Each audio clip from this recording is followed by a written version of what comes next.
Do not sleep on Merlin Tuttle. This guy is an actual legend. The coevolution between bats and plants is absolutely incredible. Joe Rogan and Merlin Tuttle, they're talking about bats and plants and how bats pollinate plants and get nectar from the plants. The question becomes, how is this possible? Like, how did they co-evolve together? And I think it's a really good observation and a really good question. So let's get into it.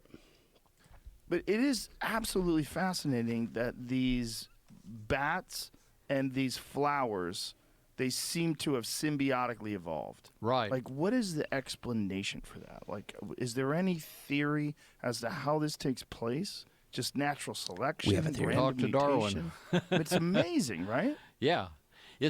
I find it mind-boggling. Not just, I can kind of understand the bats adapting, but Right. the plants, it's like the plants are almost thinking, Yeah. there's so-and-so over there that's doing this, so I got to do that. So this is, again, a great question. What possible explanation is there for what we see in nature? It appears that evolution does not have the power to explain this. So let me put this at you, because I know there's a lot of people out there who are going to jump on me about evolution and stuff like that. Again, not necessarily an apologetics channel here, more like a strange theology channel. That if something does not have the power to explain what you see, then you have to abandon that for a better theory. That's what we're observing here. I know that evolution exists on some level, that species change over time. Animals, plants, they change over time. We see that. But does evolution explain everything we see in the natural world? Now, bear in mind, we're just talking about bats and flowers here. Yeah, like they have a partnership. It's truly Partnership. amazing. And not just a partnership with the bats, but an understanding that other plants are An going to understanding. pollinate on different parts of the bat.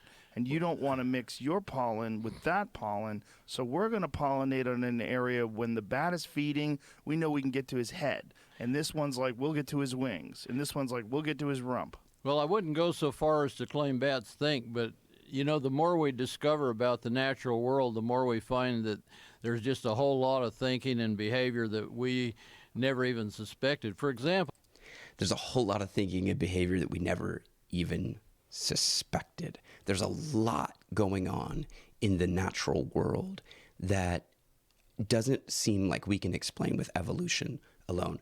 Joe even points out earlier on, he says, it looks like these things have been designed. And he uses that word design. Almost like it's designed for a bat's tongue. I think that's just him being honest with what he sees.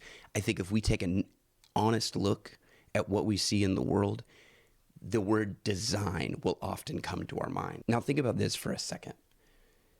We're just talking about bats and plants. We're not even talking about the complex systems that go on inside the human cells or the cells of every living organism on this planet.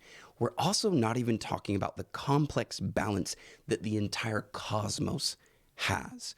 So again, evolution just does not have the explanatory power or the explanatory scope to explain everything we see in nature. It can explain some things, how we see certain things change over time, but it can't explain everything. And that's where we go to God, not as a God of the gaps to try to explain our own ignorance or fill in the void for our own ignorance, but because a personal, infinite, intelligent creator is the best explanation for what we see in the world. And that's kind of the short and the sweet of it here on this one. Again, great interview. Go check it out and then think deeply about these things. Thanks for checking out this channel and being a part of the conversation here as we explore theology and often the mysteries that it takes us into. So if you like this video, hit the like button, share, subscribe, do all that stuff, because we are building a community around dialogue that's around meaningful things. That's the point of this channel, so I'm glad you found it, and I hope to catch you in the next one. It's fascinating because it seems like it's been cut. It's crazy that this is just a natural feature Right. in the seed pod.